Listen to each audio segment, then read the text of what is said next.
Salam Media Sriwijaya.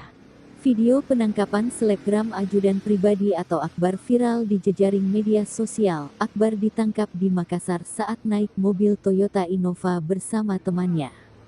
Sementara itu, Kapolres Metro Jakarta Barat Kombes Pol M. Syahdudi menyampaikan awalnya polisi mendatangi rumah Akbar di Makassar. Namun, Akbar tak berada di rumah tersebut.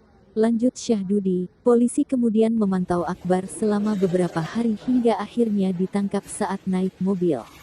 Akbar, kata Syahdudi, kemudian dibawa ke Jakarta untuk diperiksa di Polres Metro Jakbar. Dia kemudian ditetapkan sebagai tersangka. Setelah dilakukan penangkapan, selebgram ajudan pribadi atau Akbar resmi ditetapkan sebagai tersangka. Dia ditetapkan sebagai tersangka kasus penipuan dan penggelapan. Terhadap tersangka kita kenakan pasal 378 dan pasal 372 KUHP dengan ancaman pidana 4 tahun penjara, ungkap Kapolres Metro Jakarta Barat Kombes Syahdudi dalam konferensi pers di Polres Metro Jakarta Barat Rabu, tanggal 15 Maret tahun 2023.